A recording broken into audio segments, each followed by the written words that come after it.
पौधा लेता है 30 से 40% इस खाद को, बाकी कहां गया? आकाश में। वहां क्या करता है? यूरिया में मेन कंटेंट है नाइट्रोजन, और यह नाइट्रोजन जब आकाश के ऑक्सीजन से मिलता है तो एक तीसरी गैस ऑटोमेटिक पैदा होती, नाइट्रस ऑक्साइड। और नाइट्रस ऑक्साइड कार्बन डाइऑक्साइड से 312 गुना खतरनाक है पर्यावरण के लिए। आप सोचिए थोड़ा। कोई साइंटिस्ट इस बात को नहीं बताता, हम कोई इस बात को नहीं जानते, ना किसान को पता तू कर क्या रहा है, लेकिन ये हो रहा है। जो गोबर का मीथेन है ना, वो तो 22% है कार्बन डाइऑक्साइड से खतरनाक, और यूरिया डीएपी का नाइट्रोजन जो आकाश में मिलकर नाइट्रस ऑक्साइड पैदा करता है, वो कार्बन डाइऑक्साइड से 312 गुना खतरनाक है पर्यावरण के लिए। आप सोचिए, करोड़ों टन यूरिया डीएपी देश में साल भर में डाला जाता है, उसका परिणाम पर्यावरण कितना दूषित हो रहा है, आने वाली पीढ़ियां और हम किस दिशा में जा रहे हैं, ये हम सब के लिए चिंतन का विषय है।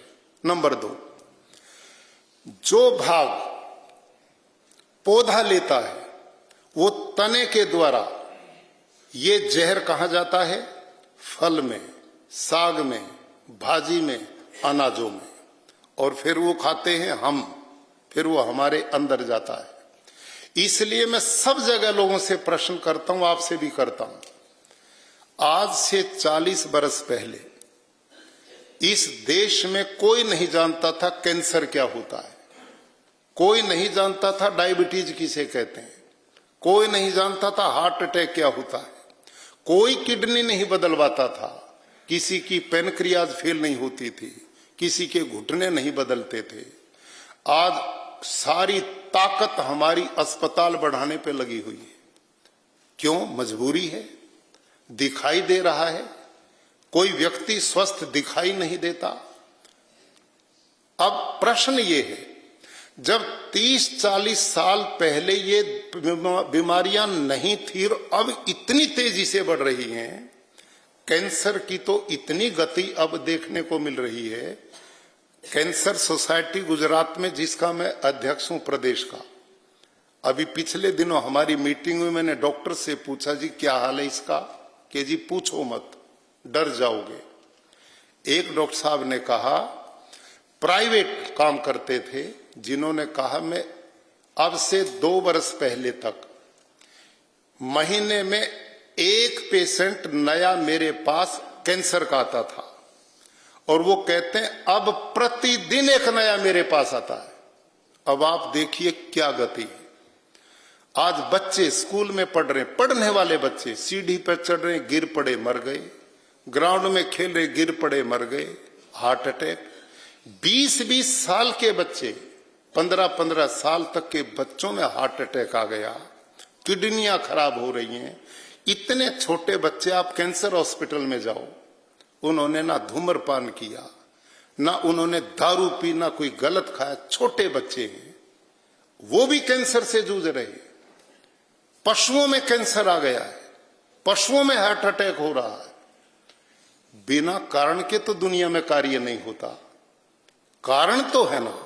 40 साल पहले कुछ नहीं था और अब इतनी तेजी से बढ़ रहा है।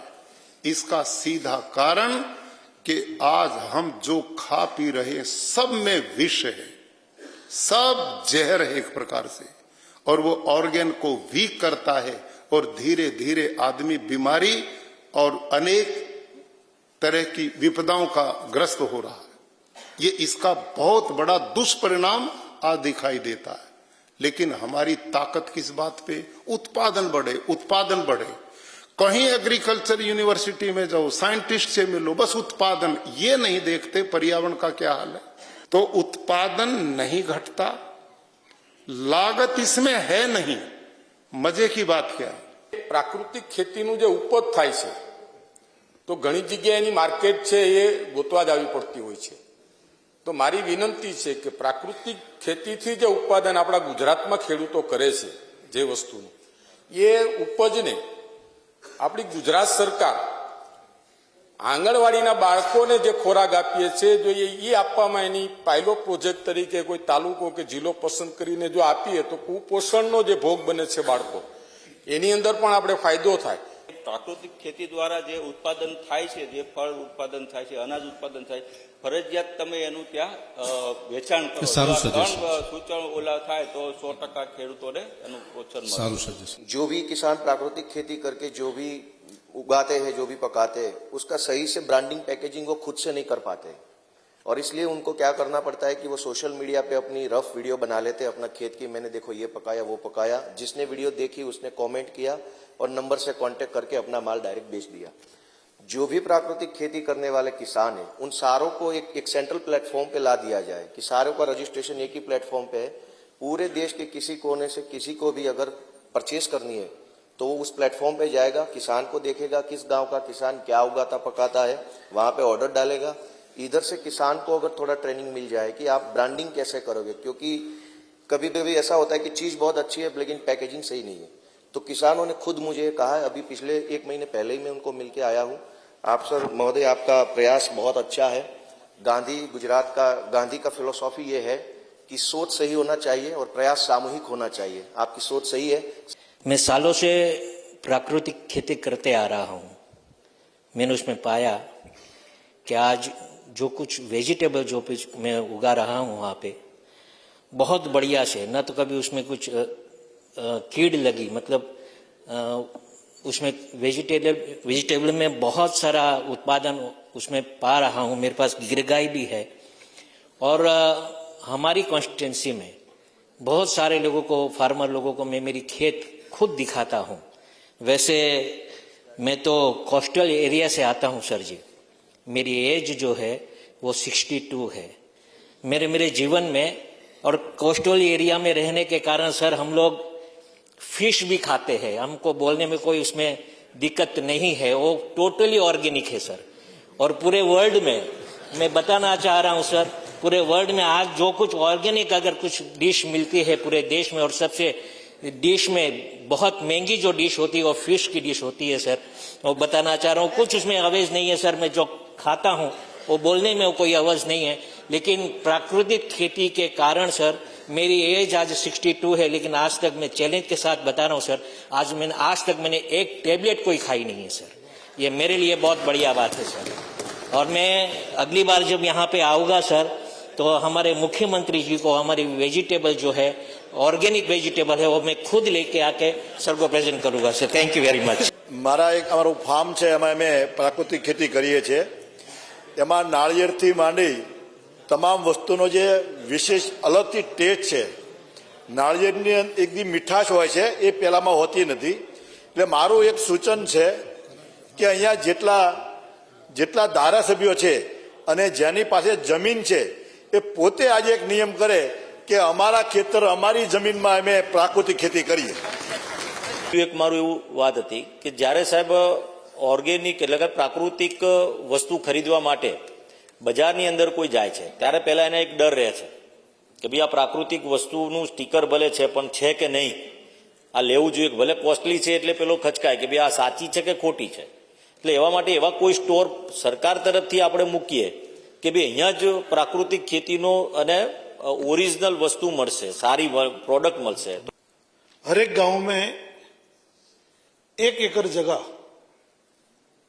जो जगह खुद गवर्नमेंट इसको हायर करे और किसी किसान को उस जगह पे प्राकृतिक खेती करने के लिए उसको इजाजत दे.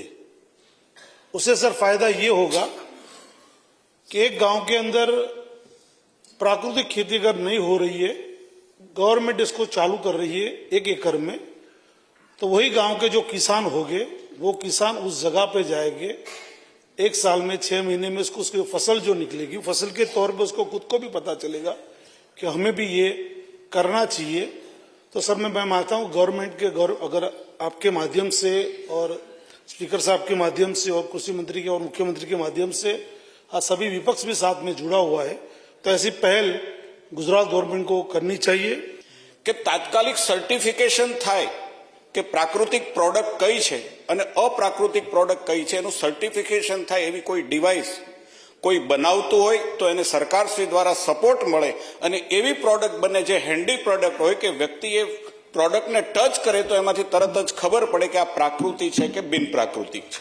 આપણે ત્યાં ઘણી વખત આવી ચર્ચાઓ પણ થતી હોય છે કે મોટા સમાજના લોકો હોય, સફળતાના શિર પર પહોંચેલા જે લોકો હોય, આવા મોટા ભાગના લોકો ખેતી કરે છે. શું આવા લોકોની વચ્ચે આ જે આપણો પ્રયાસ છે એને શેર કરીએ તો આવા લોકો ઉદ્યોગપતિઓ હશે, સમાજના મોટા પ્રતિષ્ઠિત લોકો હશે. સુરતની અંદર આવી મુહિમ ચાલતી હોય છે બેટી બચાવોની, જ્યાંથી ઇનિશિયેટિવ લેવામાં આવ્યું હતું ને માનનીય મુખ્યમંત્રી એ વખતે આજના પ્રધાનમંત્રી મુખ્યમંત્રી હતા ને સુરતથી એવું ઇનિશિયેટિવ લીધું હતું. શું આવો એક પ્રયાસ સરકાર દ્વારા થઈ શકે કે આવા એક સમાજના લોકો આગળ વધી અને આવી મોટી રેલી કે જનજાગૃતિ માટેનો મોટો પ્રયાસ કરે તો આપણે ઝડપથી આ એક ઝેર આપણે જે ખાઈએ છીએ એમાંથી આપણે નીકળી શકીએ. અમારા વિસ્તારની અંદર એક ગામ એવું છે, હું ગામનું નામ નહીં દઉં સાહેબ, મેક્સિમમ કેન્સરના ત્યાં દર્દીઓ છે, ગંભીર છે સાહેબ. કેન્સરના દર્દીઓ છે ને એક દવાને કારણે થાય છે કે આંબા જ્યારે કેરીનો પાક આવતો હોય ત્યારે આંબાની અંદર જે દવા પીવડાવવામાં આવે છે ઝડપથી પાક આવે ને મબલક પાક આવે. શું આવી દવાઓ ઉપર આપણે આ પ્રયાસ કરીએ છીએ, પરંતુ સરકાર દ્વારા પણ આવા પ્રયાસો થઈ શકે કે આવી જે ઝેરી દવાઓ હોય, હું કોઈના પેટ ઉપર પાટું મારવા નથી માંગતો, પણ આવી કોઈ ઝેરી દવાઓ હોય તો એના ઉપર તાત્કાલિક પ્રતિબંધ આવે તો એ માનું છું કે માનવ જીવન જે અમૂલ્ય ઈશ્વરે આપણને આપ્યું છે આપણે એને બચાવી શકીએ. માન્ય કે મેં મારા પોતાના માટે શાકભાજી ઓર્ગેનિક વાવેલી હતી તો 5 પારિયા પેલી ખીરા કાકડી આવે એ ખીરા કાકડી વાવી માની અધ્યક્ષશ્રી. તો જેટલા બધા ભાઈબંધોનો આપતો તો મેં લઈ જાઓ. પછી એટલું બધું પ્રોડક્શન થયું તે 3 દિવસે 10 મણ કાકડી ઉતરવા લાગી. મેં પાટણ માર્કેટ યાર્ડમાં વેચી તો ત્યાં 400 રૂપિયા મણનો ભાવ આવ્યો. પછી જે ભાઈએ મને માર્ગદર્શન આપ્યું હતું એ કે હું અમદાવાદ લઈ જઈશ, તો અમદાવાદ લઈ ગયો તો એ 1400 રૂપિયા ભાવે વેચાઈ. 1400 રૂપિયા. મેં એને કહ્યું કે તું આ મને એડ્રેસ બતાવ કે તો એને મને એડ્રેસ આપ્યું. મને કે તમે શીખી જાવ તો. પછી એ પાટણની અંદર મેં વેચવા જો તો પાટણની અંદર વેચાઈ નહીં. એટલે માનનીય અધ્યક્ષજી જે વાત કરી કે આવા ખેડૂતો જે ગામડાની અંદર ખેતી કરે છે એમને પોતાનું માર્કેટ મળતું નથી, એટલે ગામડામાંથી આવી કોઈ સેવા શરૂ કરીએ જે રીતે આપણે એમ્બ્યુલન્સ સેવા કે કરી તો અઠવાડિયે કે 10 દિવસે કોઈ ખેતીવાડી વિભાગ દ્વારા આવી કોઈ એક સર્વિસ શરૂ થાય અને મોટી સિટીની અંદર જો એ માલ વેચાય તો ખેડૂતોને પૂરતું એનું માર્ગદર્શન એનો પોતાના ભાવ મળશે અને ખેડૂતો આ પ્રત્યે પ્રેરાશે.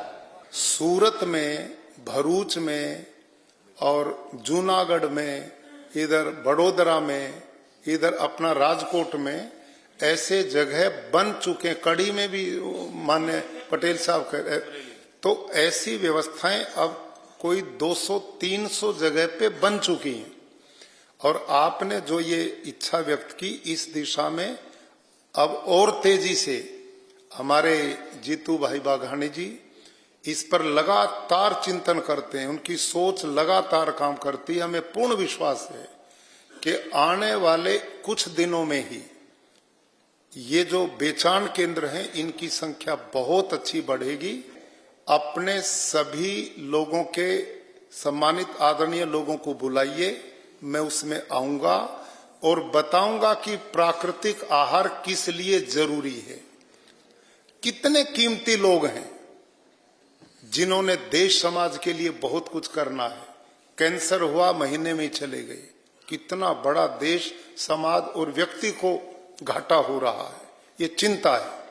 लेकिन मुझे बहुत खुशी है कि आप गुजरात के आदरणीय लोग, सरदार पटेल और महात्मा गांधी जी की भूमि के लोगों ने प्राकृतिक खेती को एक जन आंदोलन बना करके इससे पूरे देश में रास्ता मिलेगा, यहीं से वो रास्ता जाएगा.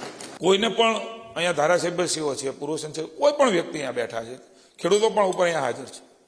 એમને પોતાના ખેતરની અંદર, પોતાની વાડીની અંદર, હું જગદીશભાઈનો આભાર માનું, એમને કહ્યું મારે કરવું છે, મારે શું કરવાનું. મેં એને કહ્યું કે અમારો વિભાગ આત્મા પ્રોજેક્ટની અંદર આ પ્રાકૃતિક મોડલ ફાર્મ વિકસાવી રહ્યા છે. કોઈ પણ ધારાસભ્યને આ પ્રકારે કરવું હોય તો અમારો વિભાગ તમામ પ્રકારની વ્યવસ્થાઓ તમને કરી દેશે. એનો અર્થ એવો નથી કે તમારે કાંઈ કરવાનું નથી. આપણે જે પૂરક વ્યવસ્થાઓ છે ત્યાં કરીએ અમે માર્ગદર્શન આપીએ, અમે તજજ્ઞને મોકલીએ, કેવી રીતે કરવું એને પણ માહિતી આપીએ. કદાચ ન મળતો તો એની પણ વ્યવસ્થાઓ કરી દઈએ તો અમે તૈયાર છીએ. અહીંયા આપણે બધા ધારાસભ્યશ્રીઓ, સંસદ સભ્યશ્રીઓ પણ નક્કી કરે. અને મને કહેતા આનંદ થાય છે કે માનનીય મુખ્યમંત્રીશ્રી સાથે મેં ચર્ચા કરી, 8 લાખ ખેડૂતો કે આપણા રાજ્યમાં છે. અમે 1 લાખનો ટાર્ગેટ નક્કી કર્યો હતો આ વર્ષે, એના બદલે અમે 2 લાખ સુધી વધારાના ખેડૂતોને જોડવાના છીએ.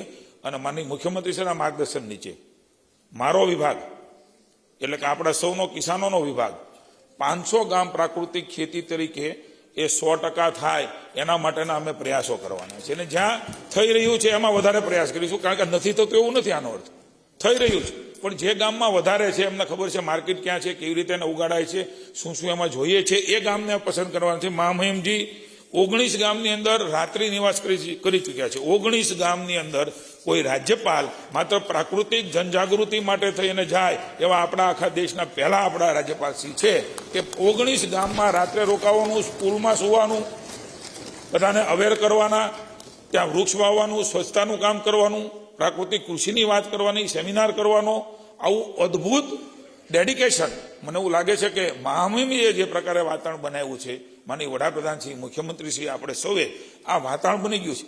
એન્ટર થવાની હવે આવશ્યકતા છે.